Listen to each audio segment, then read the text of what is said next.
Hola chicos, buenas. A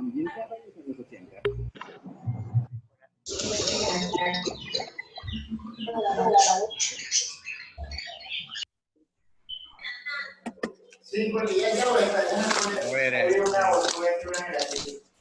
bajen, pongan silenciador, apaguen el micrófono. No es que hace bulla.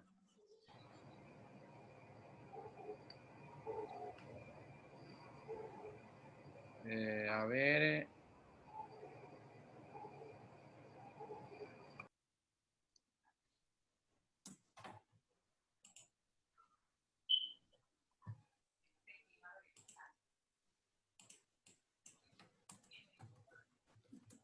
A ver, les voy a mostrar.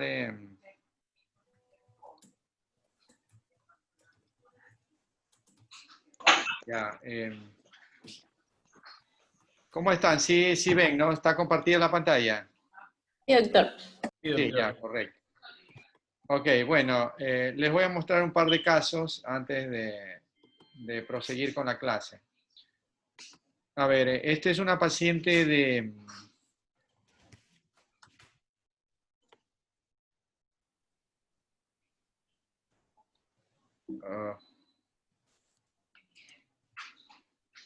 de 36 años más o menos.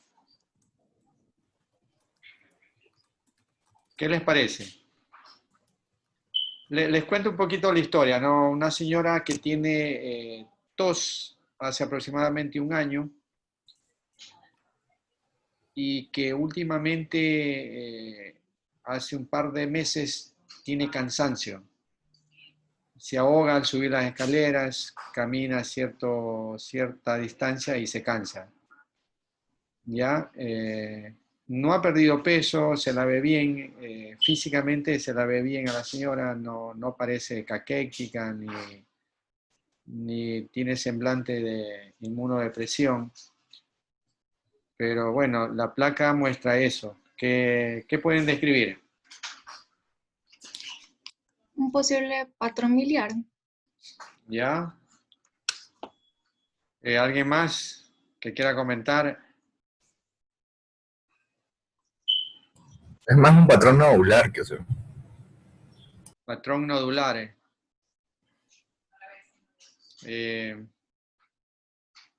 ¿Algo más? Broncograma. Broncograma. Pero para ver broncograma tiene que haber consolidación o atelectasia. Bueno, dejémoslo ahí con broncograma. ¿Y alguien más que comente? En el vértice pulmonar izquierdo se nota una radiolucidez, parece una cavitación posiblemente, ahí, justo Esto, ahí. Sí, exacto, ya. posiblemente. ¿Y algún otro compañero? Al lado del hilio izquierdo, pulmonar izquierdo, se observa una radiolucidez, como fina, como un signo de menisco de aire, parece. ¿Qué por acá? No, más abajo, al lado del... Ahí, eso de ahí. Esto de aquí. Ah, sí, ¿no? Ujú. Pero bueno, parece... Sí, sí, impresiona, ¿no? Impresiona ver, ¿ah? Ya. A ver, efectivamente la placa de tórax es una placa que no es normal, ¿no? Tiene un patrón más predominantemente es micronodular, como un patrón miliar. Ya, broncograma yo no veo, no hay broncograma. Y además que no se ve un proceso consolidativo. La imagen que parece bula, estoy acá, probablemente sea la interposición de estructuras óseas aquí a este nivel. ¿Verdad? Este signo que tú ves aquí, el menisco de aire, dudoso. Dudoso. Ya, el paciente tiene una tomografía computada que es esta. Ajá, para niños. A ver, ¿qué pasó ahí? Ya, pues apaguen los teléfonos. O sea, si van a hacer bulla, mejor puta. ¿Por qué pasa? Ahí me tienen metidos a sus sobrinos, hermanitos pequeños. Saquen de sus lugares de clase, ¿no? A ver, esta es la placa, el corte tomográfico en un plano reconstructivo coronal. 36 años tiene la señora, ¿ves? ¿Qué pueden describir en esta imagen coronal con ventana pulmonar?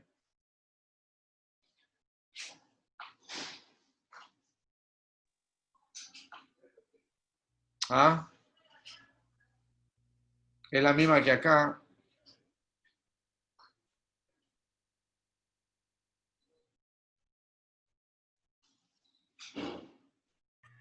Doctor, me da la sensación de que parece un patrón micronodular. Parece que hay árbol en brote.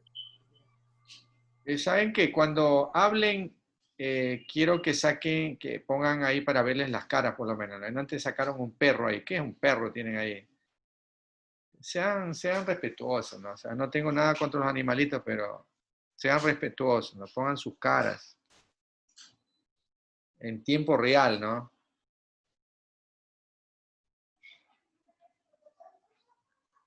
A ver, espérate un ratito.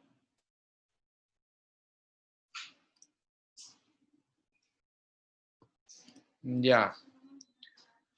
Ya, ¿qué me decías sobre este corte tomográfico? Que me parece que es un patrón micronodular, parece árbol en brote. Ya.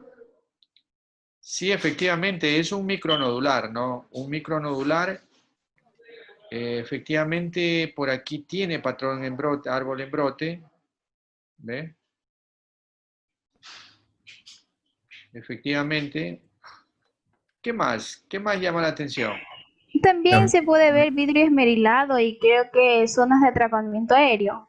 Y no sé si en la parte más anterior hay una bronquiectasia. Aquí. Sí. ¿Ah? Bien, ¿no? Sí, hay un patrón muy sutil en vidrio esmerilado y efectivamente por aquí hay unas densidades, hay unas áreas de baja densidad que podrían corresponder a áreas de atrapamiento aéreo. Ya, en el plano coronal sí hay persiste el patrón micronodular, hay unas pequeñas bronquiectasias y vidrio esmerilado, sutil y atrapamiento aéreo. Entonces, en conclusión, este paciente tiene un patrón micronodular con árbol en brotes y tiene vidrio esmerilado con atrapamiento aéreo, o sea, mosaico, ¿no? Patrón mosaico asociado. Ahora, normalmente el patrón micronodular no se asocia a este patrón de mosaico, pero sí puede estar asociado a una enfermedad de la vía aérea pequeña, como son las bronquiectasias. Entonces, ¿cuáles serían las posibilidades diagnósticas en este paciente? Como primera opción.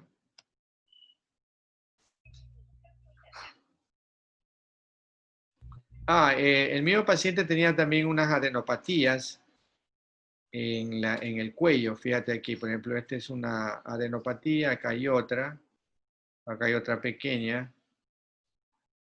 Recuerden que los ganglios ya no es muy válido el concepto viejo que decía todo ganglio más de 1 centímetro es patológico y todo ganglio menor a 1 centímetro en el eje corto, ¿no? Fíjate que los ganglios tienen 2 ejes, un eje longitudinal y un eje corto. Entonces, si tú mides el eje corto, lo que más recomiendan los libros es medir el eje corto.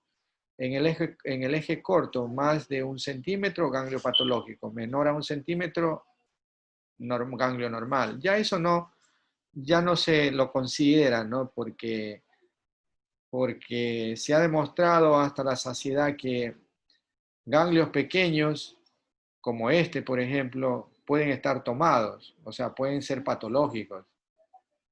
Entonces, lo que se toma mucho en cuenta es la morfología del ganglio. Normalmente los ganglios tienen una morfología arriñonada, tienen una corteza y tienen un hilio. Muy parecido a un riñón, ¿no? Tú ves el riñón en ecografía y es igualito. Tú lo ves el riñón en tomografía y es muy parecido al ganglio. Por ejemplo, este ganglio es un ganglio totalmente amorfo, ¿no? Es redondeado, abombado, con una densidad disminuida en el centro. Entonces, claro, y que también está aumentado de tamaño en este caso, ¿no? Entonces, y el tamaño realmente no tiene mucha importancia, sino la morfología del ganglio. Ya, en todo caso, el ganglio debe medirse en el eje corto. Ya, yo normalmente lo mido en los dos ejes, ¿no? Eje largo y eje corto. Ya, esta señora tenía estos ganglios, algunos ganglios cervicales, y tenía el patrón miliar. Entonces, posibilidades diagnósticas en la señora. Tuberculosis, doctor. O metástasis hematógena. Claro, no da para metástasis hematógena, ¿no? No da porque el patrón es bastante simétrico, es muy homogéneo, simétrico.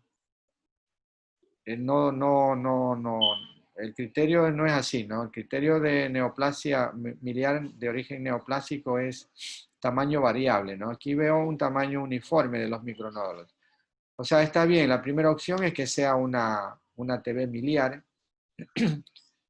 una micosis por el tiempo de evolución. Hay una patología que se asocia a bronquiectasias, que es la aspergilosis broncopulmonar alérgica, ¿no? El ACPA, ¿ya? Aspergilosis broncopulmonar alérgica. Porque hay bronquiectasia, no podría ser, habrá que investigar ese tipo de micosis también, ¿ya? Pero está bien, o sea, primero TB miliar, luego micosis, aspergilosis broncopulmonar alérgica. Por ahí está el diagnóstico, ¿no? Ya.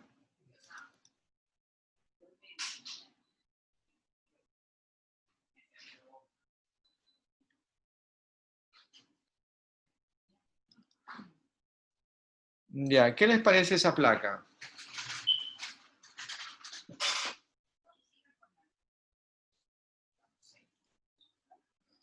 A ver, chicos.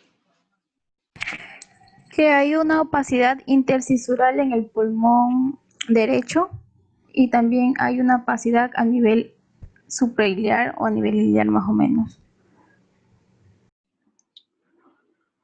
Muy bien, muy bien.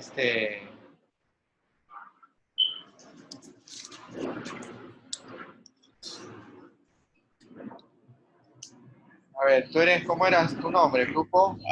Grupo 10, Yesenia Valencia. Yesenia. Ya, efectivamente, aquí hay una opacidad, se podría decir, sí, bien dicho, intercisural, aparentemente, con un discreto engrosamiento de la cisura incluso, en el pulmón derecho, correcto. ¿En el pulmón izquierdo algo te pareció? Doctor, en el pulmón izquierdo no hay como una bula ahí. Sí, una bula en el pulmón ¿A izquierdo. dónde? ¿Esto? No, acá, en la ahí, cara externa. Por ahí. Sí. No, ¿dónde está la bula? No hay. Aquí se nota incluso. Ajá, ahí la circunferencia. No. Hay que tener mucho cuidado con los bordes de las costillas, ¿no? Aquí no hay ninguna bula. Aquí esto es trama, parénquima. No hay. En el pulmón izquierdo está sano el pulmón izquierdo, no hay problema. Área cardíaca normal, quizá el botón aórtico prominente, los ángulos están bien. Y esta fue la tomografía computada de la paciente.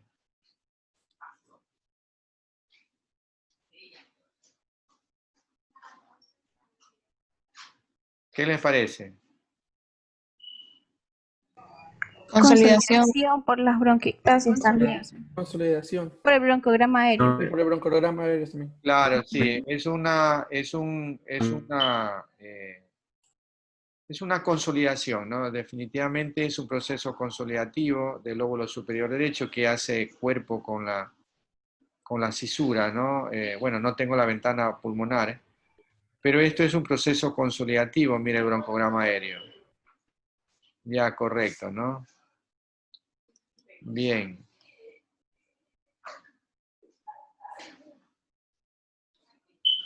A ver, vamos a ver este paciente. ¿Qué les llama la atención, bueno, en este barrido tomográfico?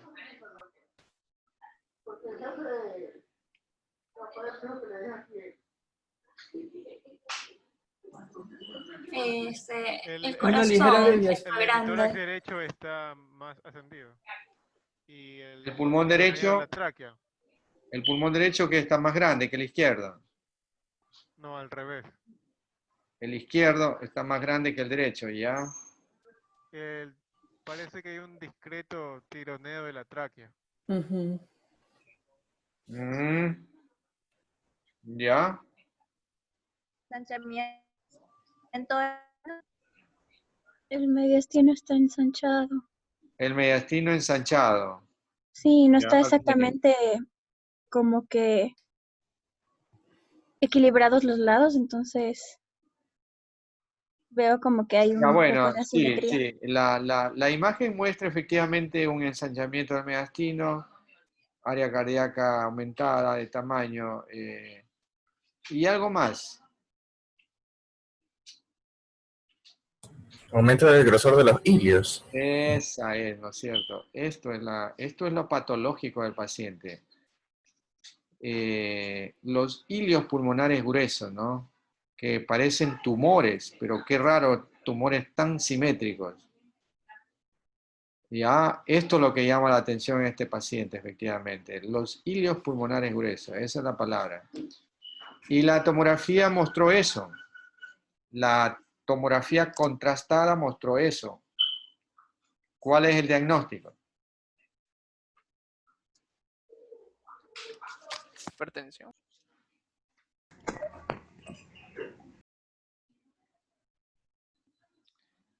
Le dije que muestren las caras, lo que van a hablar, muestren las caras, no pongan los nombres, prendan las cámaras.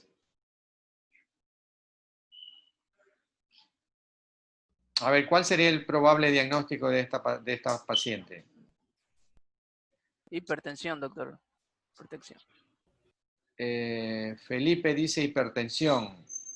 No, doctor. No, fui yo, tómala. Ese Dan dijo Sin eso, querer doctor. se cambió la cámara con la del compañero. Ya, Felipe, ¿qué dice Felipe? Parece un tromboembolismo. Claro, Felipe Polo, sí, bien Felipe. Es un trombo, déjame anotarte. Felipe Polo, ¿no?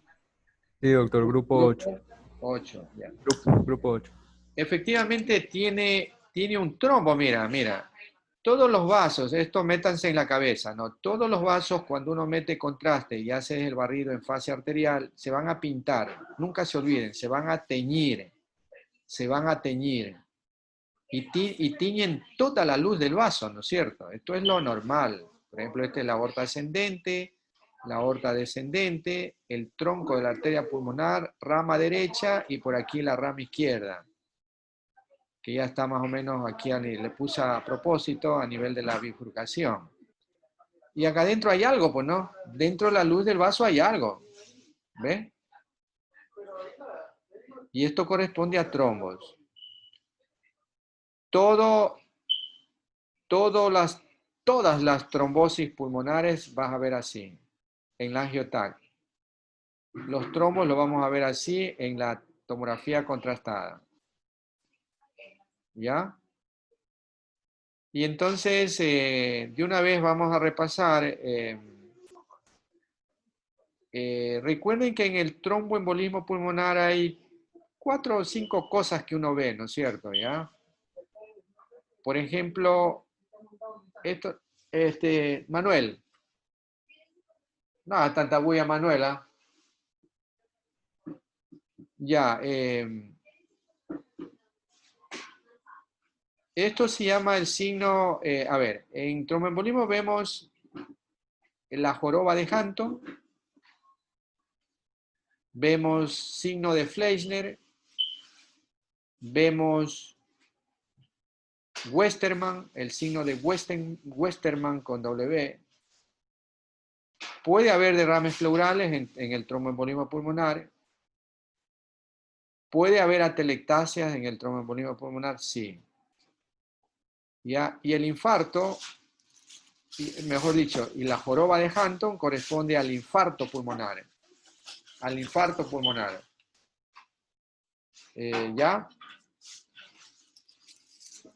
Esto correspondería a la dilatación de los vasos pulmonares a nivel del ilio, corresponde al signo de Fleischner, porque hay trombos, no están obstruyendo y esto se dilata la arteria pulmonar.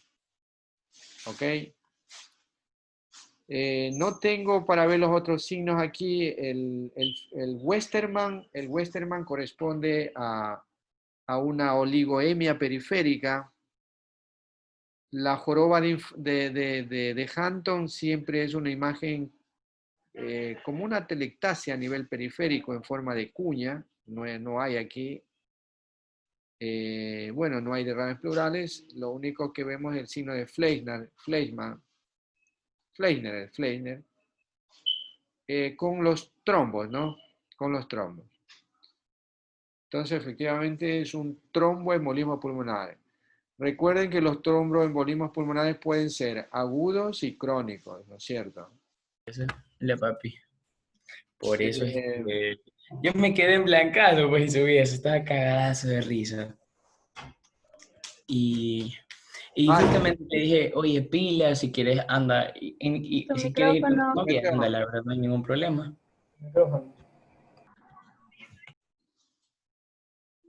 ¿Quién es alguien? ¿Es estudiante del grupo?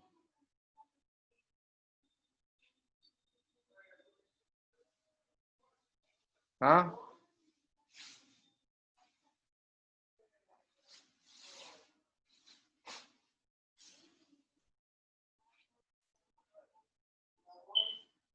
Ya,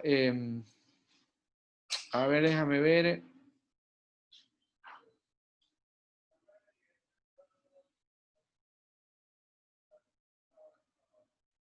No tengo...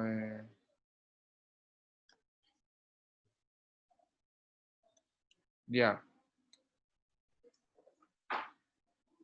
Esta es una señora de...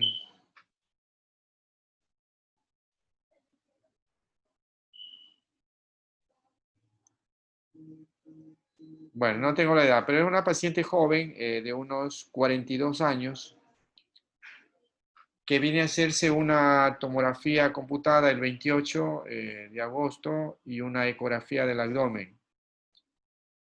La ecografía del abdomen mostraba modo B, mostraba esta imagen. Ya aquí tienes el hígado, aparentemente normal, no se ven nódulos. Y vemos esta imagen, ¿no? ¿Qué les parece esto? Ascitis total. Líquido en el espacio de Morrison. Ya, es líquido, sí, es líquido, pero no es el espacio de Morrison, no estoy viendo al riñón.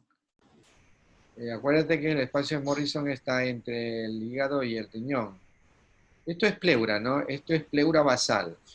O sea, el paciente tiene un derrame pleural basal derecho. Ya, esto es lo que llamaba la atención en la ecografía líquido pleural derecho.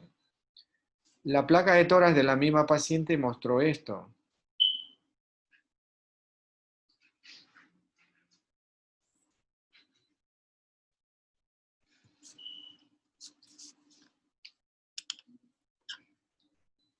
A ver, la niña que habló antes, ¿cómo se llama? Del líquido en el Morrison que hablaste. Ah, Yesenia Valencia. Ah, la misma chica, ya, ok. Sí. Ya, ¿qué les parece esta placa?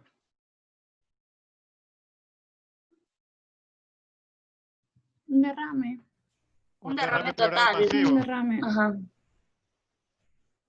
A ver, hay una opacidad, ¿no es cierto? Hay una imagen radiopaca que afecta casi un poco más de la mitad del pulmón.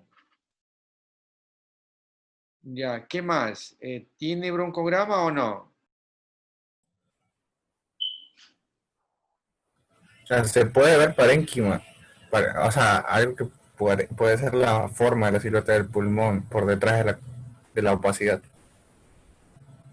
Donde debería estar el vértice derecho. El vértice. ¿Tú te refieres a esta sutil radio lúcida aquí? Mm.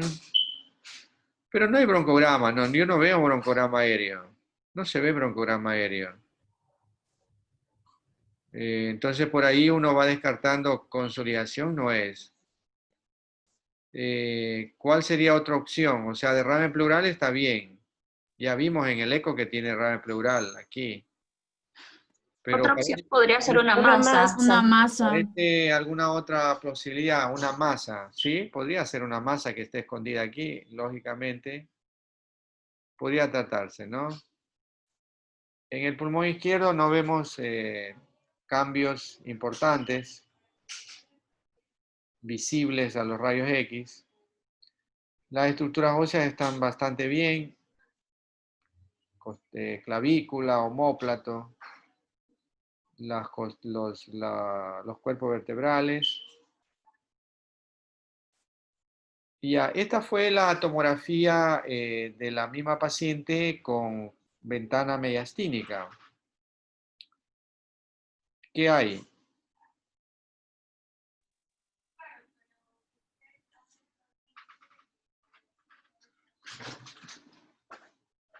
¿Ah? A ver, ¿qué pueden comentarnos?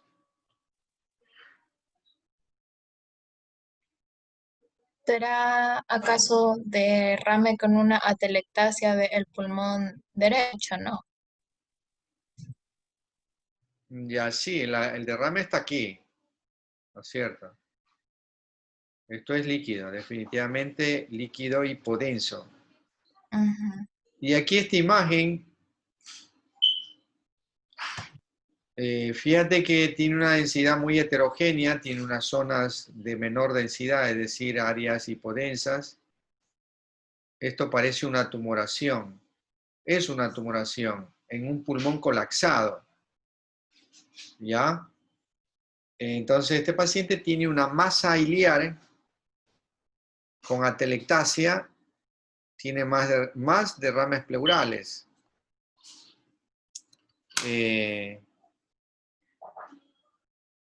La ventana mediastínica, ventana pulmonar, mostraba esto.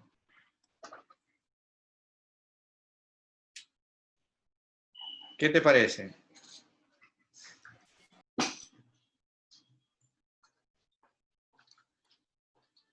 Se puede observar que hay patrón septal en el pulmón derecho y ahí como que da la impresión que hay nódulos en el pulmón izquierdo.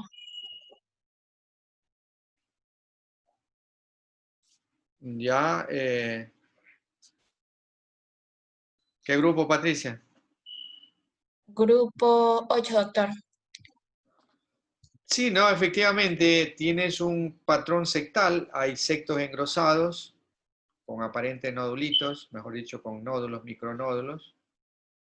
Y acá hay más nódulos, ¿no? Mucho más nódulos, menos engrosamiento sectal. Ya, entonces, ¿cuál sería el diagnóstico de esta paciente? Linfangitis carcinomatosa metastásica o sarcoidosis. Ya, es una linfangitis carcinomatosa, no sarcoidosis, no, porque estamos viendo ya que tiene un tumor pulmonar. O sea, descartamos sarcoidosis. Yo sé que las causas están ahí, pero esta paciente vemos un tumor. Tiene un tumor pulmonar iliar con atelectasia, tiene linfangitis carcinomatosa y tenía... y tiene también, déjame ver, déjame mostrar si le encuentro a esta paciente, se llama Crespin, ¿no? Déjame ver si se la encuentro aquí. En mi banco.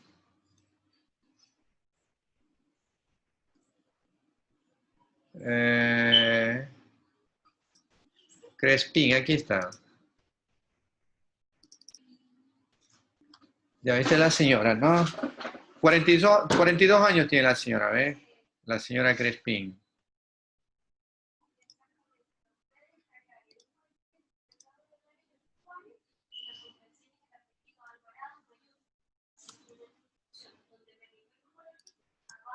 Ya, estas son las mismas imágenes que en el plano coronal, ¿verdad? Acá en el plano axial vemos los engrosamientos sectales, los nódulos pulmonares. Mira que siempre los nódulos pulmonares, el patrón en micronodulares es asimétrico, ¿no? Mira, nodulitos más grandes, nodulitos más pequeños, siempre es asimétrico. Entonces uno dice, eso es un patrón miliar de origen neoplásico. ¿Ya? Este es el plano coronal. Lo que les quería mostrar es esto, ¿no? En el hueso.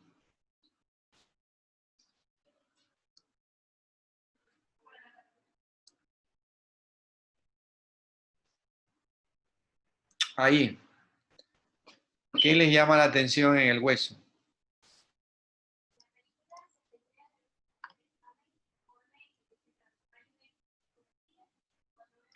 Pareciera que hubiera pérdida de la densidad ósea. ¿Ah? Aquí en estos cuerpos vertebrales, ¿qué les llama la atención?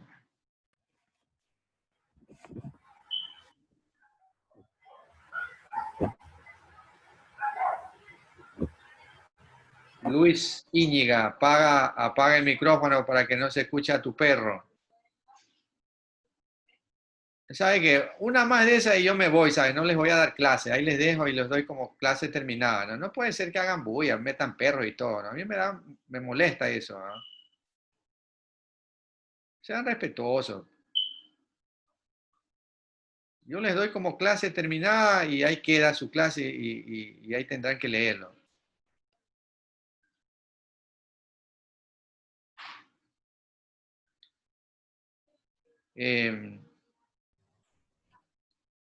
A ver, les pregunto, a ver, Erika, ¿qué te parece, Erika? O sea, yo estaba pensando en un derrame óseo, pero no estoy segura. Porque No, pues, ¿cómo puedes decir derrame óseo? No hay derrame óseo. En el hueso pueden haber lesiones osteolíticas y Lesión lesiones osteolítica. osteoblásticas. Ya, solamente eso puede haber. Pueden haber fracturas, ¿sí? Pueden haber fracturas. Pueden haber aplastamientos aquí en las vértebras, ¿no es cierto? Entonces, no, perdón, me confundí. Era edema óseo, porque en la anterior clase vimos algo de edema óseo que era lo mismo que osteomielitis. el edema óseo no se ve en la tomografía y no se ve en los rayos X, solamente la ves en resonancia magnética. En resonancia magnética. Y lo ves solamente en la secuencia STIR, no se ve en rayos X ni en la tomografía. Así como el cartílago articular, que no se lo ve ni en los rayos X ni en la tomografía computada. Tú lo ves solo en la resonancia magnética. Pero la tomografía sí es buena para ver lo que son lesiones óseas. Ahí hay dos tipos de lesiones. Aquí esta vértebra, acá hay otra y acá hay otra. Es una buena técnica la que le voy a enseñar para, por ejemplo, ahí no sabes cuál vértebra es la que está afecta, ¿no es cierto? Y hay que reportarla qué cuerpo vertebral está afectado. Entonces, lo que yo hago es en este plano, localizo la primera costilla, que viene a ser esta. Esta sería la clavícula, esta sería la primera costilla. Entonces le sigo la primera costilla, ahí va la primera costilla, ¿no es cierto? Aquí la primera costilla y no me muevo de ahí con la flechita, le sigo moviendo hasta encontrar el cuerpo vertebral. Entonces, este cuerpo vertebral corresponde a la primera costilla. Entonces sería, ¿qué cuerpo vertebral? De 1, ¿no? De 1, de 2, de 3, de 4, 5, 6, 7, 8, 9. O sea que hay una lesión en cuerpo vertebral de D9. Y acá hay otra lesión en cuerpo vertebral de D1 y D3. ¿Cuál es la osteoblástica?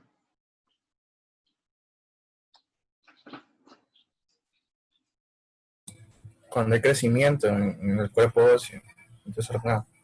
No, estoy preguntando ahí en este estudio, ¿cuál es la lesión osteoblástica? La de 9. Esta, ¿verdad? Esta. La lesión osteoblástica es cuando existe un aumento de la densidad. No es que crece el hueso, no. Simplemente la densidad del hueso se hace más blanca. Hay un incremento de la densidad. Sin embargo, el cuerpo vertebral conserva su morfología. En cambio que la lesión osteolítica destruye el hueso. Mira, por ejemplo, aquí. Mira cómo lo destruyó. Produjo una fractura por aplastamiento. Esta es una lesión osteolítica. Esta también es otra lesión osteolítica. Y esta viene a ser una lesión osteoblástica. ¿Ya? Generalmente las lesiones osteoblásticas son consecuencia de un cáncer de próstata. Pero como es mujer, también puede ser mama y también pulmón. ¿Ok? Les voy a mostrar otro caso para después hacer un comentario.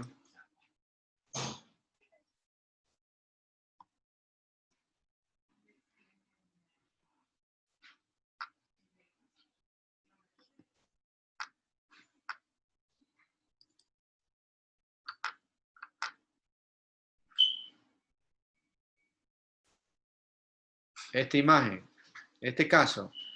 Este es un paciente, también es mujer, de 58 años de edad. ¿Qué les llama la atención en este barrido, en este plano reconstructivo coronal con ventana mediastínica?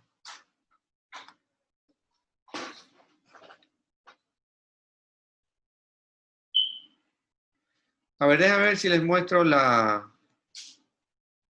Este es el mismo paciente. ¿Qué parece?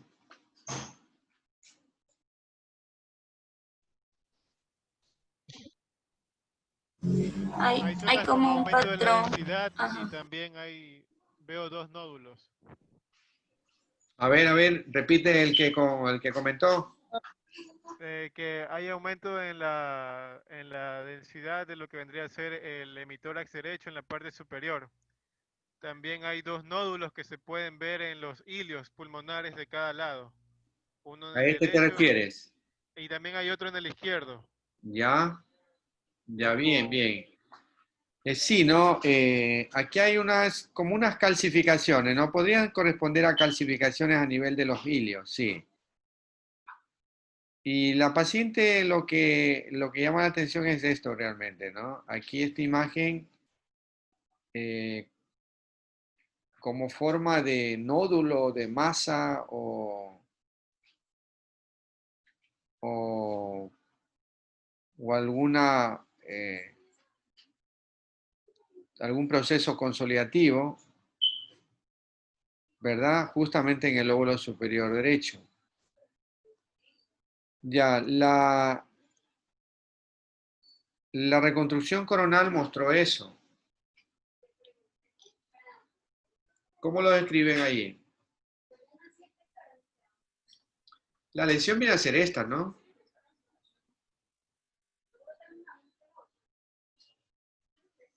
¿Verdad?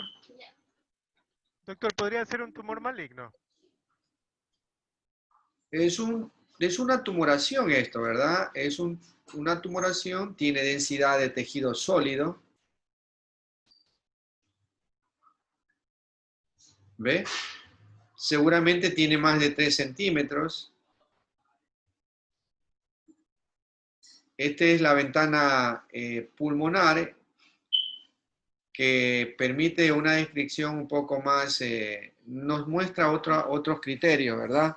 ¿Como cuáles? Por ejemplo, aquí, ¿qué vemos aquí? Los vasos Afectación de la zona pleura parénquima. ¿Cómo? No te escuché bien.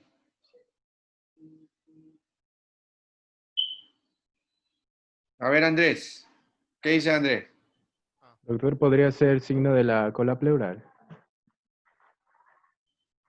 Bueno, podría ser esta de aquí, ¿no? Pero esto es más importante, ¿no? Mirar. Es una masa o Especulaciones. nódulo espiculado, primera cosa. ¿Qué más? Hay compromiso de la pleura, doctor. Sí, hay compromiso, sí, de la pleura, está bien, ¿no? Aquí parece que hay un discreto engrosamiento pleural, ya, perfecto. ¿Qué más? También hay patrón micronodular. Eso, ¿no? Tiene, bien, Jan, tiene un patrón micronodular periférico, ¿no? Acá, por acá también hay un patrón micronodular. ¿Ve?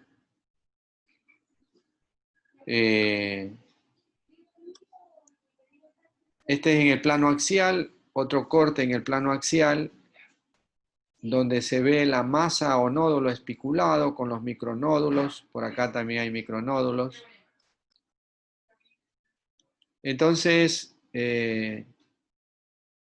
los dos pacientes, el anterior que les mostré con derrame pleural, la señora y esta paciente también tienen, o sea, tienen cánceres definitivamente, ¿no es cierto?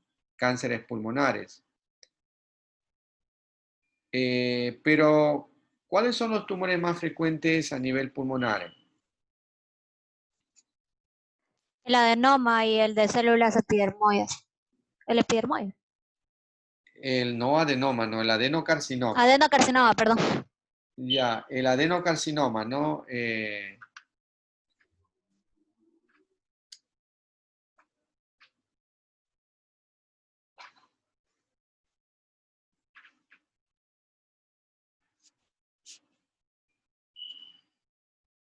Samantha, ¿de qué grupo eres? Grupo 10, doctor. Ya, efectivamente el ADK y el carcinoma escamoso o epidermoide son los tumores más frecuentes, ¿no? Entre los dos representan más o menos el 70% de los tumores, de los cánceres pulmonares. ¿Qué hace la diferencia? A ver, tú mismo, Samantha. Y ustedes notan ahí, por ejemplo. La telectasia, doctor. Correcto, la telectasia, no, la telectasia. El epidermoide siempre cursa con atelectasia, esto. ¿Por qué razón? Porque este tipo de tumores son centrales, afectan a los bronquios centrales. Por lo tanto, obstruyen y producen atelectasias. Los ADK son más periféricos, no producen atelectasia. Ya, esa es la diferencia entre el epidermoide y el adenocarcinoma, ¿no? Ahora, hay un tumor que es el carcinoma indiferenciado de células pequeñas, que es muy parecido, tiene el mismo comportamiento que el epidermoide, que es el de células en avena. Y el de células en avena es uno de los tumores más agresivos del pulmón. Produce metástasis contralaterales, produce ganglios, metástasis ganglionares, produce metástasis óseas. A veces puede producir síndrome paraneoplásico porque compromete a las glándulas suprarrenales, da metástasis suprarrenales. etcétera, ¿no? Entonces, y este paciente tiene todo, ¿no? Esta señora tiene todo, tiene metástasis óseas, tiene linfangitis carcinomatosa, tiene metástasis pulmonares. No recuerdo si no revisamos las suprarrenales de la paciente. Entonces, lo más probable que este paciente tenga es un carcinoma indiferenciado de células pequeñas. ¿Ya? Ok.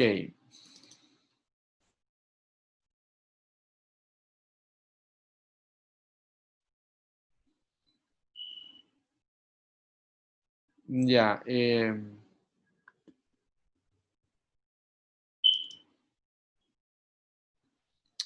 ¿Qué patrón es?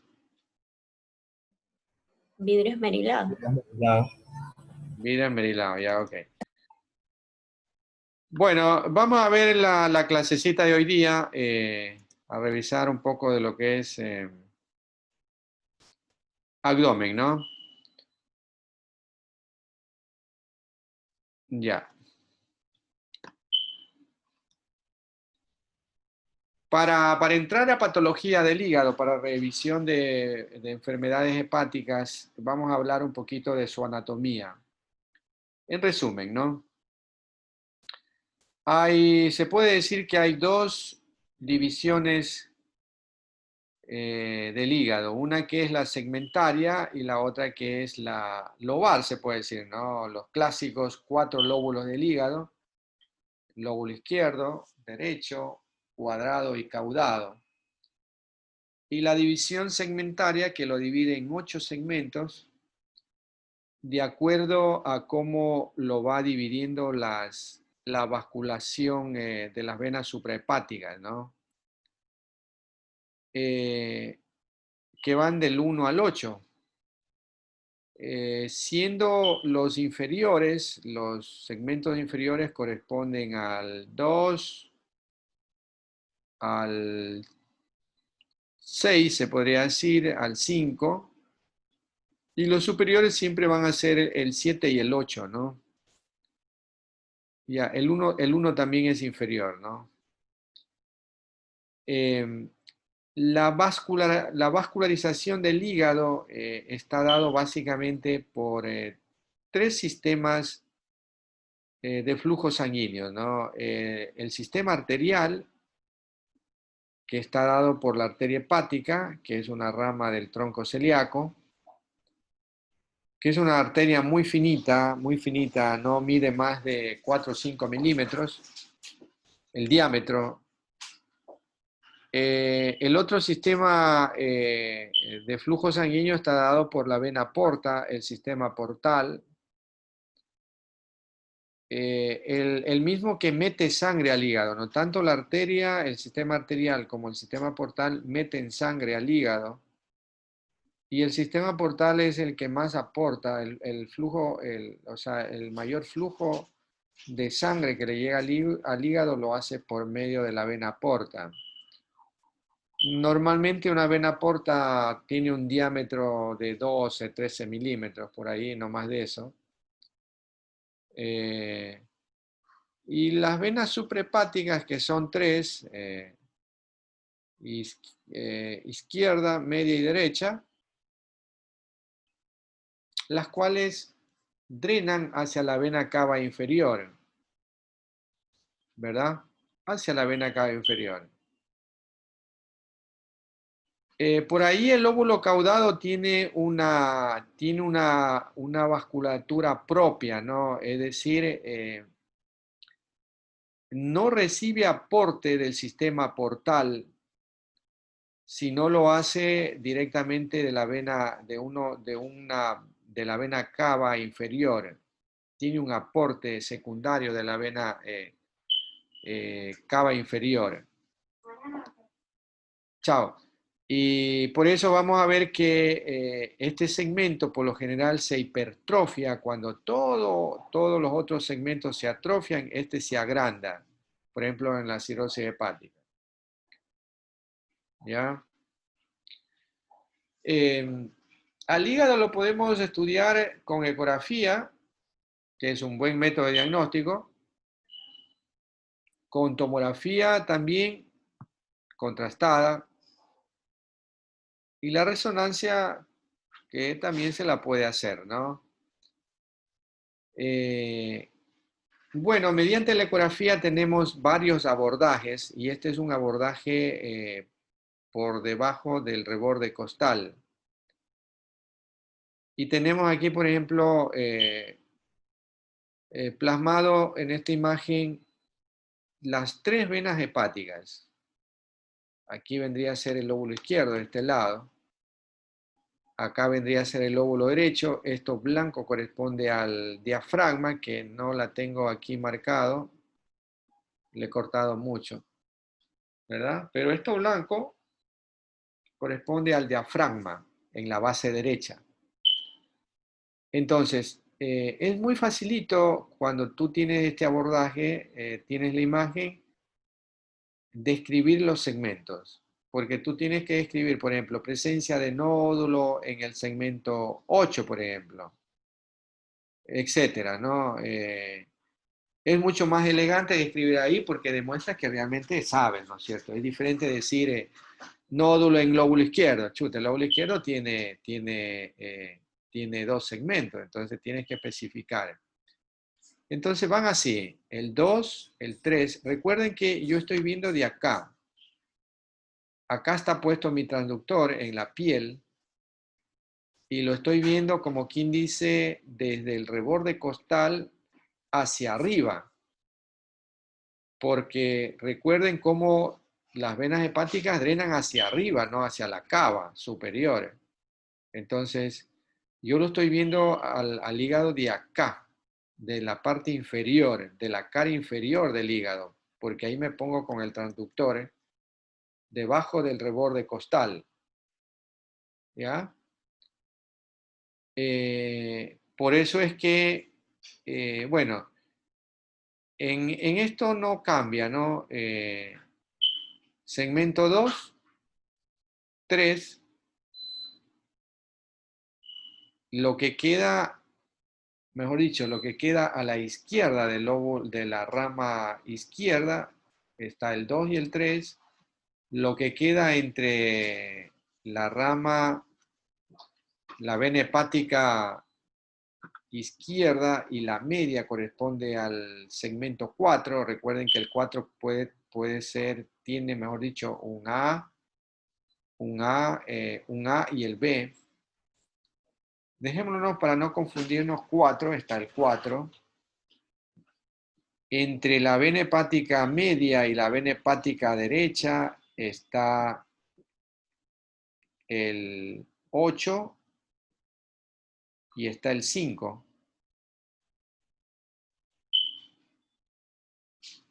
Y acá lo que está de la vena hepática derecha por fuera corresponde al 7, ¿verdad?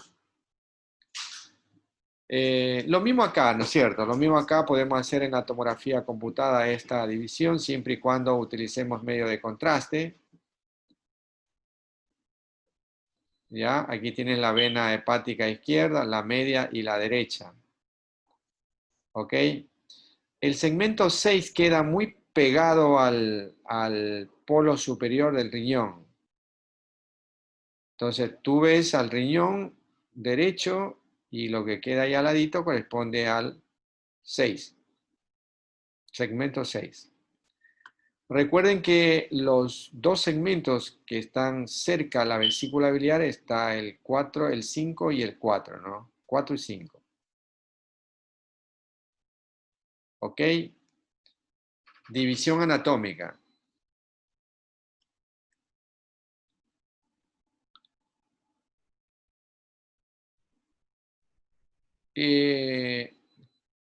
Bueno, hay algunos signos que podemos describirlo cuando se hace ecografía, que los libros lo ponen, ¿no? Pero no tiene realmente importancia, pero los libros lo mencionan.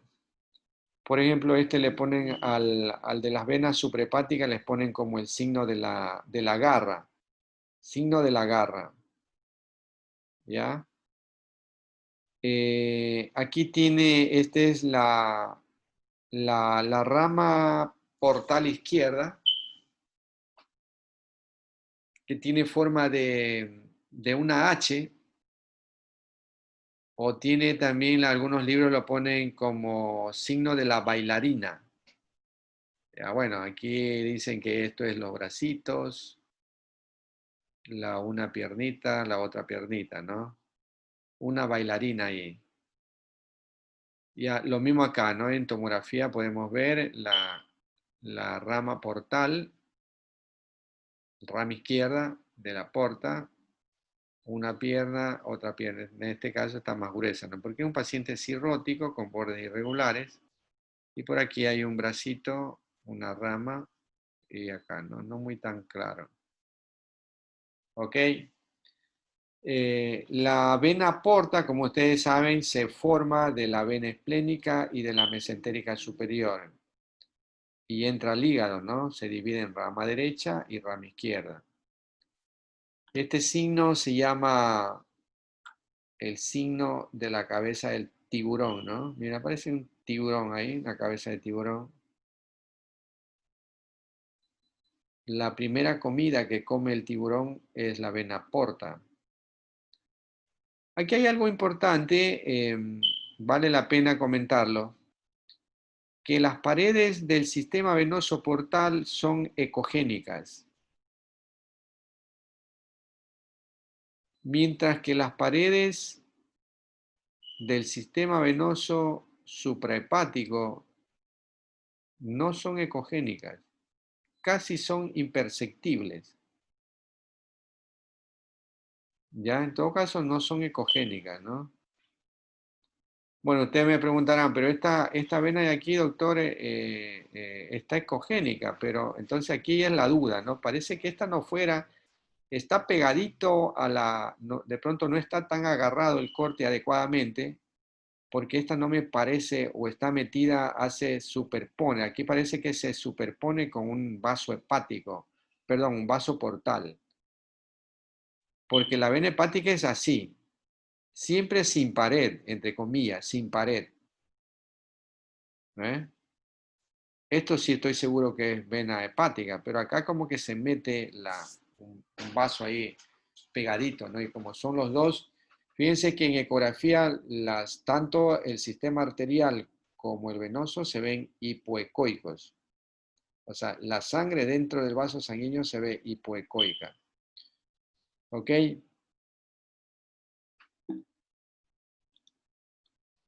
Ya, una de las cosas que vemos cuando nos mandan a hacer una ecografía abdominal, ya sea modo B o Doppler, incluso hay una técnica que se llama la elastografía, ¿no? Sí les comenté de la elastografía. Hola. No, doctor. No. No, doctor. Ya, nosotros estamos haciendo elastografía. La elastografía es una técnica que se hace mediante ecografía y que permite valorar la dureza de la célula hepática, la consistencia, dureza de la célula, si hay o no fibrosis, ¿no? Eso es lo que te valora la elastografía. Muchas veces puedes obviar una biopsia hepática transparietal, simplemente le haces una elastografía. Ya. Más o menos como quien dice, es un tipo de biopsia indirecta, ¿no? La elastografía, para ver si hay o no fibrosis en ese hígado. Ya, entonces cuando hacemos Doppler le ponemos mucha importancia a la vena porta, al sistema espleno mesentérico portal. ¿Y qué es lo que valoramos en la vena porta? Todos estos ítems, ¿no? Calibre de la vena porta, si el vaso está permeable, incluso la dirección del flujo hacia qué lado va, y también si el flujo es un flujo turbulento, si es un flujo laminar, etcétera, ¿no? O sea, la calidad del flujo. Todas esas cosas hay que investigarlo cuando hacemos Doppler. Ahí están las características ecográficas de la vena porta, lo normal de la vena porta. Fíjate que el flujo normal de la vena porta es hepatópeto. ¿Qué es un flujo hepatópeto? Es cuando la dirección del flujo es hacia el hígado. Ya, eso se llama flujo hepatópeto. Y lo contrario, cuando el flujo se aleja del hígado, ya eso es se regresa, entre comillas, es un flujo hepatófugo. La velocidad del flujo también está por encima de los 13 centímetros por segundo, 13, 15 centímetros por segundo. Lo preocupante es cuando tienes velocidades disminuidas, ¿no? Por debajo de 12, 10, 8, etc. Entonces así se presenta el cirrótico, por ejemplo. Ya, la onda espectral, que ya les voy a mostrar las imágenes, la onda espectral es muy variable, es ondulante y cambia mucho de acuerdo a la respiración, incluso a los cambios de posición también del paciente. No puede cambiar la variabilidad del trazado espectral. Ya, otro vaso importante que se estudia en el hígado es la arteria hepática. Fíjate que aquí, por ejemplo, tenemos... ¿A qué se parece esto? ¿Una gaviota? Una gaviota. Una gaviota, Sí, ¿no? una gaviota. Una gaviota acá, lo mismo. Corresponde al tronco celíaco, a la esplénica, que sería esta la arteria esplénica, y acá la arteria hepática. Fíjate que la arteria hepática es siempre tortuosa. Es tortuosa. Y por eso, cuando hacemos Doppler, a la arteria hepática la vamos a encontrar por encima de la vena porta. Está ahí. Y tú la reconoces a la arteria hepática porque hace turbulencia. Mira, esto es turbulencia. ¿Ves? Entonces, ahí lo medimos la velocidad del flujo en la arteria hepática. Entonces hay que medir también el calibre de la vena de la arteria hepática, que es de entre 4 o 5 milímetros. Tenemos que sacar el índice de resistencia en la arteria hepática, etc., ¿no? Aquí tenemos una imagen contrastada donde demostramos el tronco celíaco. Aquí parece que hay una placa, mira, en su origen, ¿ves? Muchas veces estas placas pueden producir angina mesentérica.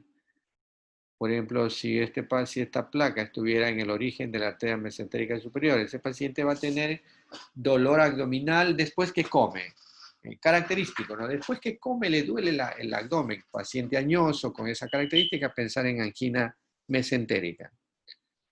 Ya, entonces en todo caso el signo de la gaviota, ¿no? Ya, esto es lo normal de la arteria hepática. El calibre hasta 5 milímetros. La velocidad pico sistólica hasta 100 centímetros por segundo. La velocidad fin de diástole hasta 30 centímetros por segundo. Y el IR, que corresponde al índice de resistencia, varía entre 0,59 a 0,70. Esto es lo normal. Por ejemplo, este paciente tiene una velocidad sistólica, pico sistólica de 94.7 centímetros por segundo, tiene una velocidad fin de diástole de 29.8 centímetros por segundo y tiene un índice de resistencia, es decir, IR de 0.68. Es decir, está en el tope, ¿no? Está en el tope normal, está en el rango normal. Y este es el espectro, las ondas espectrales de la arteria hepática. Aquí sacamos el índice de resistencia. Entonces dividimos el pico sistólico máximo, que sería 94.7. Una ecuación se saca, ¿no? La relación entre el sístole y la diástole. ¿Ya? Sístole, diástole. Aquí termina el fin de diástole. ¿Ok? Pero este es el trazado normal, ¿no? Una sístole hace aquí una notch o muesca protodiastólica, y todo esto de aquí para acá corresponde a la diástole. Sístole, diástole. Sístole, diástole. ¿No es cierto? Arteria hepática.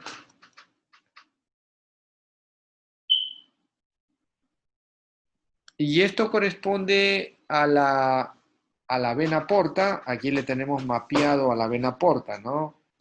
Una vez más les recuerdo que el mapeo en rojo o en azul depende de la dirección del flujo, ¿no es cierto? Ya eso lo saben de memoria.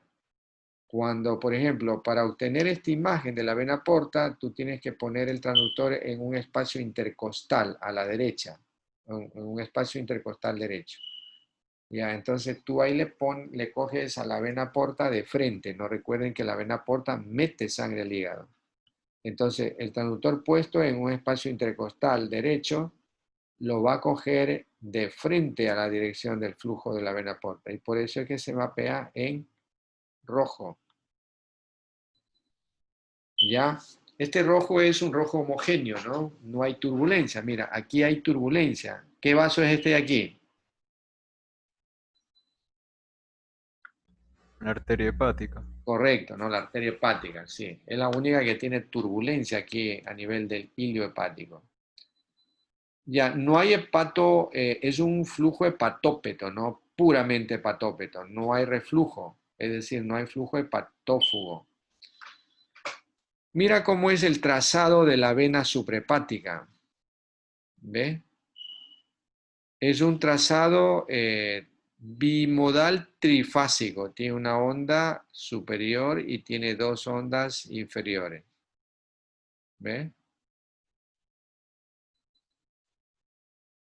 Tú puedes medir la velocidad del flujo en el sistema suprahepático en cualquiera de las venas, pero es mucho más fácil en la vena hepática derecha. ¿Ya?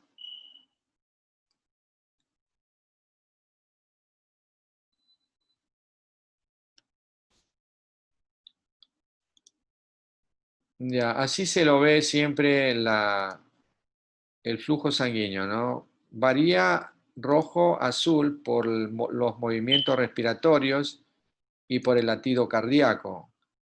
Recuerden que todo lo que pase en la aurícula derecha repercute en las venas hepáticas.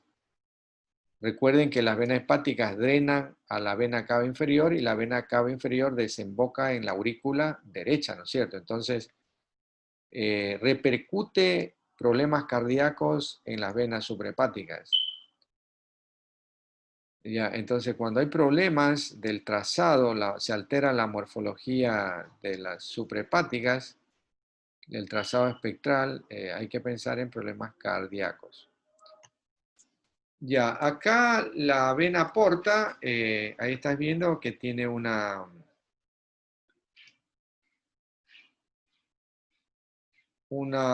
mapeo en rojo homogéneo.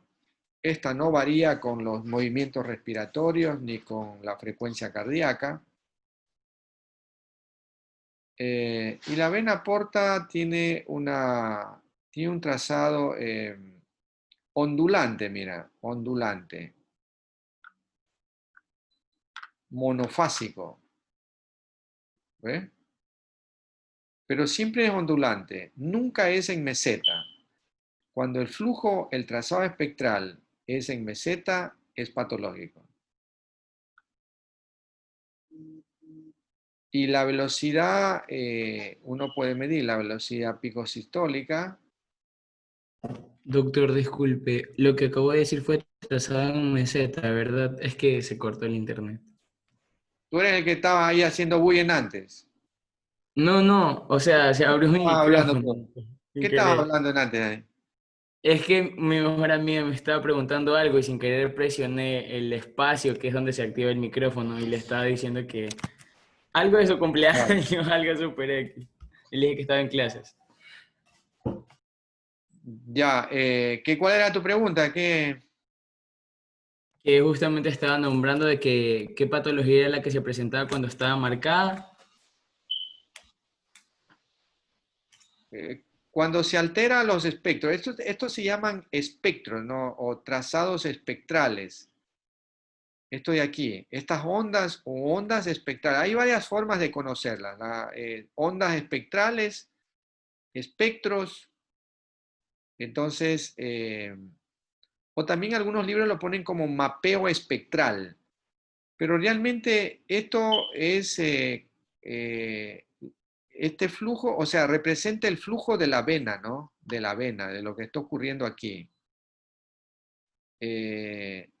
Bueno, no tengo aquí ahorita una... Cuando se hace Doppler, se mide, se pone un asterisco, aquí una línea y se va viendo bueno, no tengo cómo explicarles, ¿no?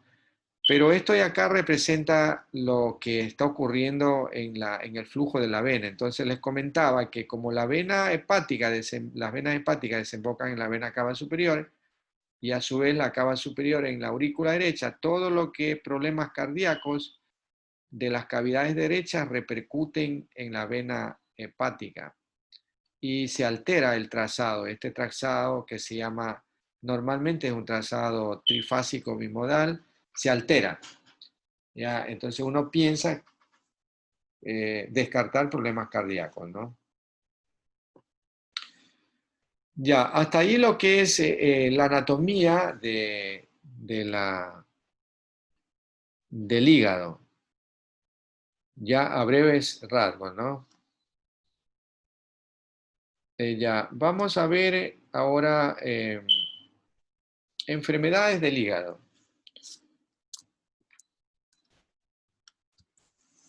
Ya. Bueno, la literatura no voy a repetir, ustedes lo leen tranquilamente. Las causas también, los criterios. Hígado graso es un tema muy frecuente, ¿no? Es una patología, viene a ser como un hallazgo, ¿no? Realmente, un hallazgo ya sea tomográfico o ecográfico, pero la ecografía diagnostica casi el 100% de la esteatosis hepática. No es necesario hacer una tomografía para diagnosticar hígado graso, suficiente la ecografía. Y entonces ahí tienes los criterios, tanto en ecografía como en TC. Y estas serían las imágenes, ¿no? Todos los pacientes con hígado graso vamos a tener este aspecto del hígado. Normalmente el hígado tiene que tener una ecogenicidad muy parecida a la del vaso. Mira cómo está el vaso, todo esto es el vaso, es casi isoecoico. ¿Ve? Y este de acá está muy blanco. Si tú comparas, esta zona está mucho más brillante que acá. Entonces, uno dice, bueno, es un hígado graso, ¿no? La otra forma que también reconocen los libros es comparar el parénquima hepático con la corteza renal. Debe ser también bastante pareja entre el hígado y la corteza. Aquí, por ejemplo, vemos que no se parece para nada, ¿no? Esto está mucho más brillante que acá está más oscuro. Entonces, paciente con hígado graso. Es una forma muy práctica para diagnosticar hígado graso. Comparar el hígado con el vaso. Si el hígado y el vaso están iguales, no hay hígado graso. Si está más brillante, hay hígado graso. La tomografía también es lo contrario, ¿no? Aquí en cambio hablamos de disminución. Disminución. Aquí, por ejemplo, tenemos este hígado de un niño Este es el vaso, también lo mismo, tendría que ser el hígado una densidad muy parecida al vaso. Acá el vaso, el hígado tiene que ser, aquí está muy oscuro, ¿no? Un poco más oscuro que acá. Lo mismo acá, mira, el vaso y mire aquí. Y aquí hay una zona, esta zona del hígado, segmento 4 o 5. 4 parece. Tiene la misma ecogenicidad que, perdón, la misma densidad que el vaso. ¿Ya? Y este sí es un hígado muy graso, ¿no? Severamente graso. Es un hígado totalmente oscuro, hipodenso. Entonces, esta es la forma de ver los hígados grasos. Los otros signos que permite ver la trama vascular se refiere a esto. No, mira, esto es trama vascular. Siendo una tomografía simple, no tiene medio de contraste, los vasos como que tuvieran medio de contraste, se ven un poco hiperdensos, hiperdensos, sí, está bien. Es porque el hígado tiene mucha grasa, ¿no? Entonces, los vasos sanguíneos intrahepáticos resaltan en el hígado graso. Lo mismo acá, mira, vasos sanguíneos. No es vía biliar, porque la vía biliar se ve oscura, hipodensa, muy hipodensa, porque su contenido es líquido. La bilis se comporta como líquido. Y acá, ¿cuál sería la explicación? Que aquí tienes esta densidad y acá tienes otra densidad. ¿Cómo explicarías esto? Este es un corte tomográfico simple, no tiene contraste intravenoso ni oral. Que la densidad que está igual al del vaso es el hígado sano. Correcto, ¿no? Correcto, Marco, David, está bien. Este es hígado sano, ¿no? Y este es el hígado graso, correcto. Entonces, de ahí sale la clasificación que algunos hígados tienen una esteatosis grasa difusa que afecta a todo el hígado. Y la otra clasificación es una esteatosis grasa parcheada, que se llama parcheada, o también llamada distribución geográfica, ¿no? Ya, los hígados grasos tienen grados, que eso yo no voy a entrar en discusión. Lo suficiente es que ustedes sepan reconocer un hígado graso de un hígado normal. Ok.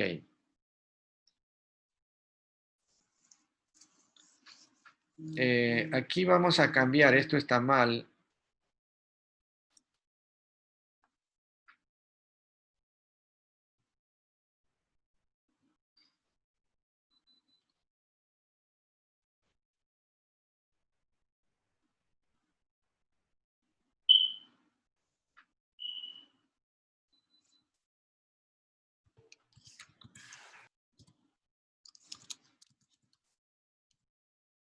Ya, ahí.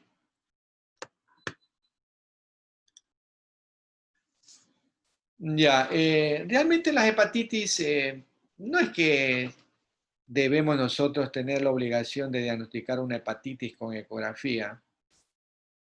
Los médicos lo piden, sobre todo en los niños, por el asunto de la ictericia, ¿no? Lo que al médico le interesa realmente es si hay o no dilatación de vía biliar. Aunque él lo puede saber cuando ya manda a hacer los estudios en laboratorio, las bilirrubinas, si hay predominio de la directa o predominio de la indirecta. Pero a veces este tipo de enfermedades virales inflamatorias aumentan tanto las bilirrubinas directas e indirectas. Entonces ahí viene el dilema del médico, ¿no? Chuta, ¿es obstructivo o tiene un tumor o qué está pasando? Entonces piden un eco. Pero sin embargo, la literatura médica describe que, y eso es cierto, ¿no? Que todos los procesos virales, incluido no solo la hepatitis, sino otros virus, inclusive el virus COVID, producen inflamación de la vesícula, producen un tipo de colecistitis alitiásica. Y así vemos nosotros las colecistitis, vesículas muy grandes con líquido alrededor, líquido laminar alrededor, o a su vez vesículas con paredes muy engrosadas. ¿Ve? Acá lo mismo, una vesícula con una pared muy engrosada.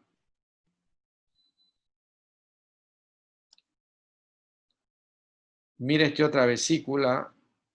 Todo esto corresponde a la vesícula. Prácticamente no hay bilis adentro y la pared muy gruesa, ¿no? En un eje corto. Todo esto corresponde al mismo, las tres imágenes corresponden al mismo paciente. Este es un eje largo y acá en un eje corto. Mira el grosor de la pared, muy gruesa, ¿no? Y acá encontramos este tipo de puntillado, ¿no? Como puntos ecogénicos, ¿ves? Esto es lo que se llama el cielo estrellado.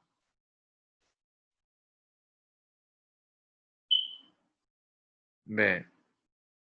Puntos ecogénicos, que está dado por el incremento de la ecogenicidad de las paredes del sistema portal. ¿Ya? Te da ese aspecto de cielo estrellado que llaman los libros. Ahora, esto no es, a veces no se ve, pero esto sí, esto es con frecuencia se ve. Pacientes, yo al menos tengo este criterio muy claro, ¿no? El otro día me mandaron una niña con una ictericia y vi este tipo de, así una vesícula muy parecida. Muy parecida, y entonces yo se lo puse ahí, que probablemente sea una colecistitis de origen viral. Ok, entonces esos son los dos signos más frecuentes que se describen en las enfermedades inflamatorias de origen viral a nivel del hígado, tipo hepatitis, ¿no? Ok. Pero recuerden que la hepatitis siempre será diagnóstico más clínico y de laboratorio, ¿no? Pidiendo los anticuerpos antivirales, hepatitis A, ¿verdad? AB. Ya, ¿hasta aquí alguna pregunta?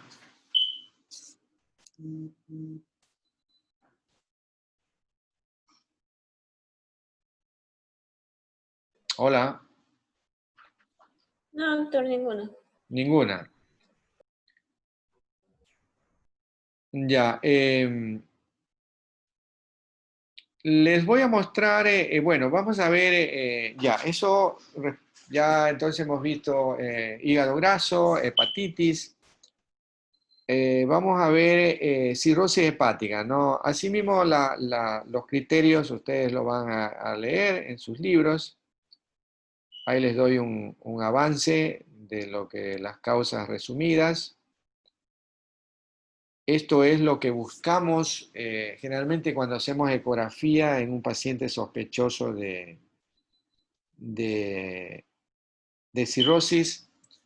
Siempre hacemos Doppler, ¿no? Yo al menos les hago Doppler. Valoro esto es lo que valoramos, ¿no?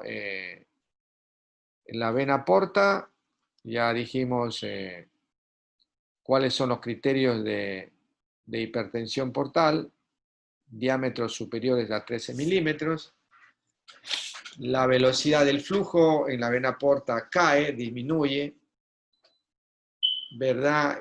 Se altera la onda que habíamos dicho que es como en meseta, se altera, se hace horizontal, una onda horizontal.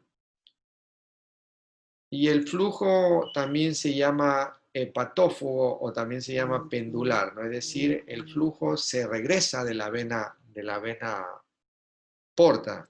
O sea, tiene su flujo laminar en rojo y de pronto ¡pum!, se cambia a azul, ¿no? O a otro color, ¿no? Entonces, tú ves que no es un flujo laminar, sino un flujo, también hay flujo hepatópeto. Ya, y las otras venas que también se valoran son lógicamente la esplénica, mesentérica superior. Hay que ver si hay repermeabilidad de la vena umbilical. La vena umbilical se conecta con la rama de la porta izquierda, la rama izquierda de la vena porta. ¿Ya? hay que ver presencia de circulación colateral, bueno, y todo esto es lo que ustedes saben, ¿no? En la arteria hepática es importantísimo valorar la velocidad del flujo y también el IR, que significa el índice de resistencia. El índice de resistencia aumenta en el paciente cirrótico. Ya, otra cosa que hay que valorar es la morfología del hígado, ¿no? Todas estas cosas hay que tener presente, la morfología del hígado, bueno, ustedes lo leen. Y aquí están las imágenes, ¿no es cierto? Con ecografía uno puede diagnosticar tranquilamente una cirrosis hepática, ya sea complicada o no complicada. Recuerden que la citis es el estadio final, representa el estadio final de la cirrosis, ¿no? Un paciente cirrótico que ya tiene ascitis, ese paciente no dura mucho, ¿no? Bueno, y esto es lo que vemos en el hígado, ¿no? Una vez más, si tú comparas el parénquima hepático con el parénquima esplénico, que está acá el vaso, ¿cuál sería la diferencia? ¿Sí lo notan?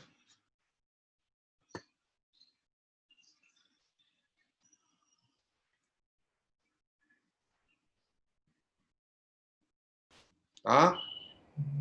A ver, chicos, ¿qué notan de diferencia entre esta imagen del hígado y la del vaso? La densidad se puede observar como La en la imagen ecogenicidad, ¿no? superior. Sí. La ecogenicidad, sí. Ujú. ¿Qué aspecto tiene este de acá? Como de fibrosis, fibrótico. Sí, O se sí, lo pero ve dale irregular. un nombre. Irregular. Irregular, ¿no? Correcto. Es irregular. Da la impresión que fuera como micronodular, ¿no? Como micronódulo. Sí, no es homogénea el parénquima, no es homogéneo. Mira este patrón, es un patrón homogéneo. El parénquima es homogéneo, bien definido. Acá es muy irregular, micronodular, irregular el parénquima. Y lógicamente tiene bordes irregulares. ¿Ya? Y lógicamente el paciente tiene ascitis, ¿no? Recuerden que el líquido en cavidad abdominal vamos a ver negro. También en la pleura se ve negro. ¿Ya? Entonces el paciente tiene ascitis. Tiene hígado cirrótico, tiene esplenomegalia y tiene ascitis.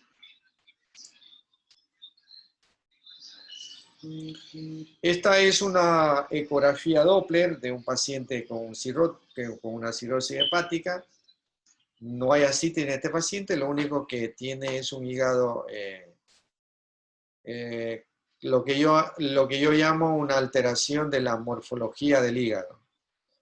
Mira este lóbulo izquierdo, cómo está agrandado. El lóbulo caudado también se agranda, ¿no? Se agranda el caudado. Tiene un vaso grande, mira.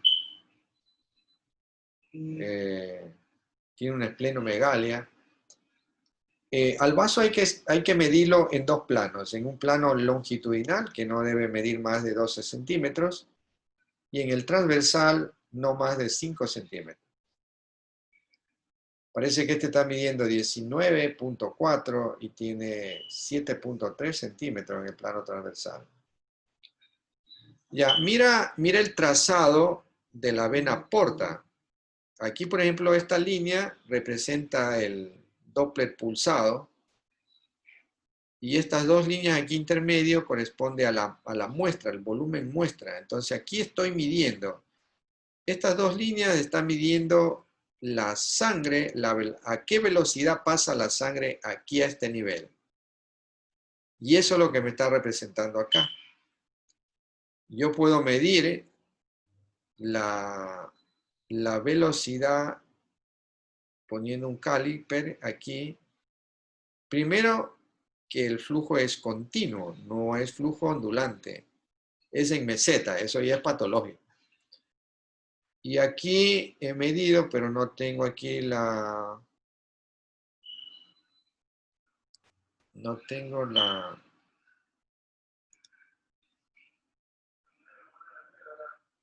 Bueno, no tengo la velocidad, pero seguramente está baja, ¿no? Le he trazado, le he cortado. Esta velocidad está baja acá. Aquí tiene menos de 10 centímetros por segundo. ¿Ya? Acá la vena porta, lo he medido, tiene 16 milímetros. ¿Ve? Y aquí la arteria hepática me da un índice de resistencia de 0.90, fíjate. Está aumentado, ¿no? Ya habíamos comentado que es hasta un IR hasta 70, 0.70. La arteria hepática siempre está por delante de la vena porta. ¿Ok? La tomografía también es un buen método de diagnóstico para verlo al hígado, todos los órganos intraabdominales. En general, la tomografía es buena para ver abdomen y pelvis. Y esta es la morfología del hígado en el cirrótico. Mira, el contorno irregular, el agrandamiento del caudado. Esta es la vena cava, por si acaso, cava inferior. Vaso grande. Acá otro paciente con ascitis, líquido ascítico perihepático. Lóbulo izquierdo agrandado, lóbulo caudado agrandado, vaso grande, líquido también aquí, periférico al vaso. Esta es la cisura, prominencia de la cisura, que llaman también los libros, de los cirróticos. Mira usted otro paciente. Se parecen la morfología, ¿no? Los criterios son los mismos. Mira este agrandamiento del lóbulo caudado en este paciente. Lóbulo izquierdo grande y atrofia del lóbulo derecho. Este es lo clásico del cirrótico, ¿no? Un vaso grande. Esto es el estómago con medio de contraste. Acá otra vez lo mismo, ¿no? Otro paciente, vaso grande, estómago con pared engrosada en este caso. Habrá que hacer una endoscopía. Esto es medio de contraste oral. Y mira aquí otra vez lo mismo, el lóbulo izquierdo del hígado, lóbulo caudado del hígado, grandes, no agrandados. Y atrofia del lóbulo derecho. Ya, y así podemos ver 100, todos los casos que quieran y todos se parecen. Unos tendrán ascitis, otros no lo tendrán. Este tiene mucha ascitis, pero mira, lo mismo, ¿no? Vaso grande, hígado con alteración de la morfología, aspecto cirrótico. Recuerden que el carcinoma hepatocelular siempre está presente con mucha frecuencia en el hígado cirrótico, ¿no? Entonces, este tipo de exámenes es mejor hacerle con contraste, porque en la fase simple se te puede pasar el diagnóstico. No lo ves en la simple al tumor. En el contrastado sí. Ya, ok. Hasta ahí vamos a quedarnos. La próxima clase vamos a seguir con patología benigna tumoral del hígado. Ya. Déjame mostrarte un caso que hice el día ayer. Un Doppler en un paciente cirrótico. Comienza, creo que es Holguín, si no me acuerdo, si no estoy mal de la cabeza. Si la memoria no me traiciona, me parece que es Holguín. Holguín. Esta es. Correcto, y aquí estamos.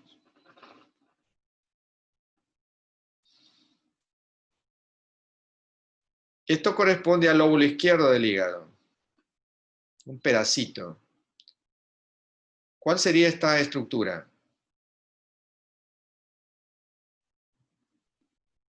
¿No se ubican?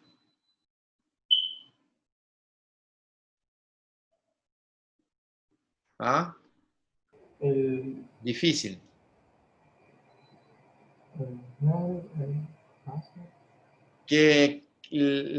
A ver, por delante está el páncreas. Entonces, ¿qué estructura sería esta? Esto corresponde ¿ah? El vaso, ¿verdad? ¿Ah? El vaso, ¿no? No, pues ¿qué estructura venosa es esta? La vena, ¿no? La vena esplénica. Recuerden que el páncreas está por delante de la vena esplénica. ¿Ya? Mira, esta es la vena esplénica, aquí más grande, y tiene la forma de una cobra, ¿no? Mira, una cobra, ¿sí ve? El signo de la cobra. El signo de la cobra corresponde a la confluencia de la vena esplénica con la vena mesentérica superior para formar la vena porta. ¿Ok? Mira, una cobra, ¿no? Igualita, mira, ¿sí ves? Sí la sacan, ¿no? Sí. Ya. Esta es la esplénica, que la puedo medir, la vena esplénica.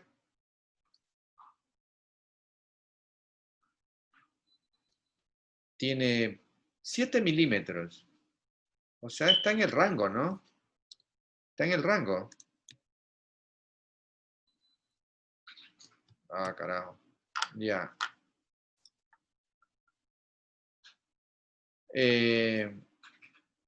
Aquí he medido el flujo en la vena esplénica. El flujo en la vena esplénica es muy parecida al de la vena porta, porque es bueno, es parte de la vena porta, ¿no? Es el sistema espleno-mesentérico portal. Entonces, el flujo en la vena porta también es muy parecido. ¿Ya?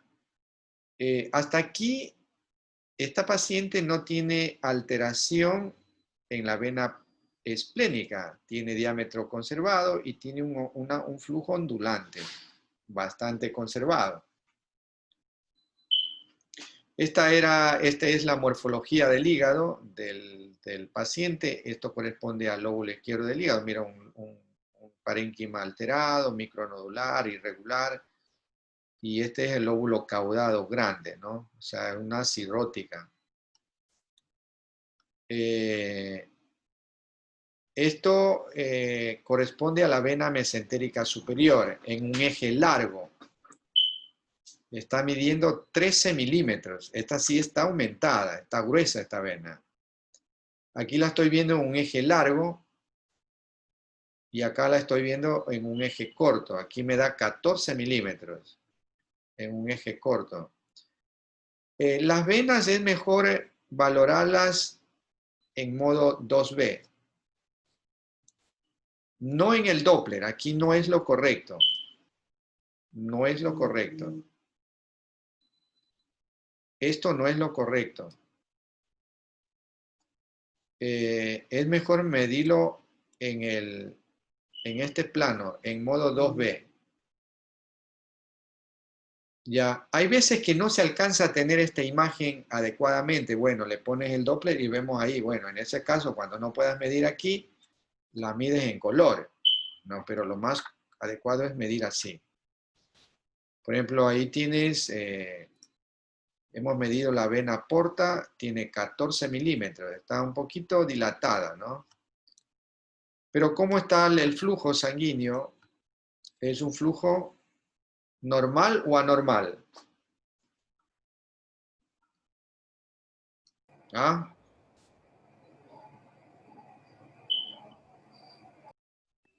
¿Normal? Normal, ¿no? Es un flujo laminar, normal, es un flujo hepatópeto, no hay turbulencia, no hay flujo hepatófugo, no hay inversión del color, en otras palabras. Es un rojo laminar, es decir, la sangre está entrando con bastante facilidad hacia el hígado, a pesar que es un hígado cirrótico, endurecido. Ya, también la morfología de la onda está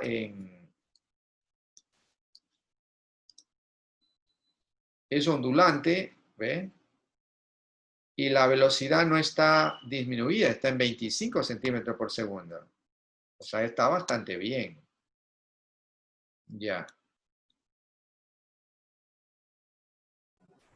Doctor, y en la anterior había como unas ondas, o sea, ya Ahí. las ondas están normal, ¿no? Pero Esto, sí, esto. esas. Ah, sí, esto es que se me mete. Como la paciente está respirando, recuerda que esto está en tiempo real, ¿no? La paciente está respirando y a veces aquí se me mete la arteria hepática. A este volumen muestra se me mete la arteria hepática y te da, ahí lo coge a la arteria hepática, el flujo, ¿no? Por eso son estas ondas. Es lo mismo de acá. Aquí le he cogido puramente a la arteria hepática. En cambio que aquí yo le digo, para medir a la arteria hepática, aquí sí tengo que decirle a la paciente, aguante la respiración 5 segundos, no respire. Y ahí lo cojo estos trazados. En cambio que cuando estudio la vena porta, el paciente tiene que estar respirando. Recuerda que al decirle a la paciente que no respire, se altera esto. Ya vimos los conceptos anteriores, no revisen. Se altera el trazado. Entonces aquí es mejor hacer que esté la paciente respirando suave, ¿no? Aquí sí está en una apnea de unos 5 segundos y yo veo, aquí tengo la sístole y la diástole. Entonces hago esta división, esta ecuación y la máquina me saca un IR de 0.80. Esta sí está alterada. ¿Ya? Hay alteración.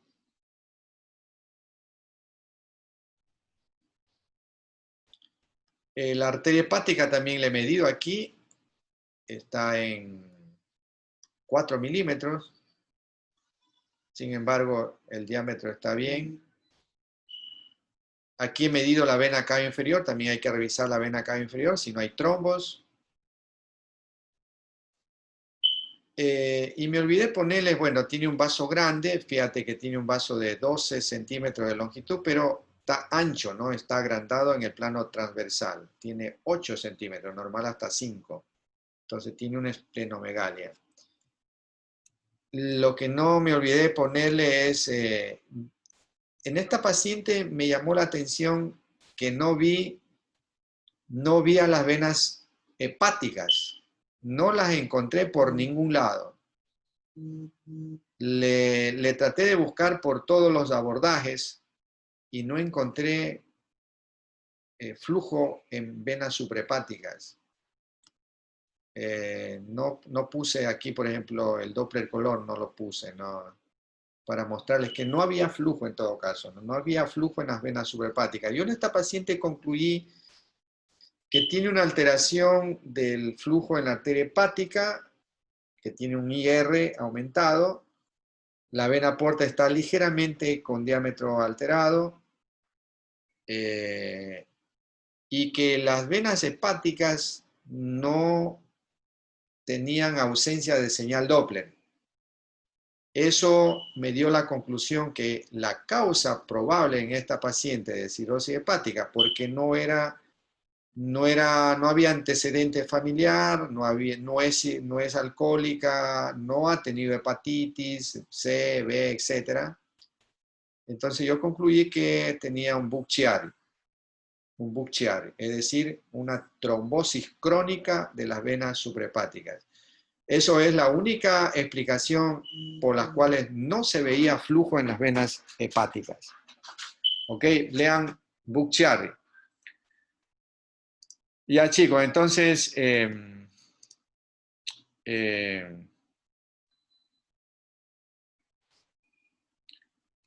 nos estamos viendo la próxima clase. Y bueno, vayan leyendo, ¿ah? Vayan leyendo para poder hacer alguna prueba.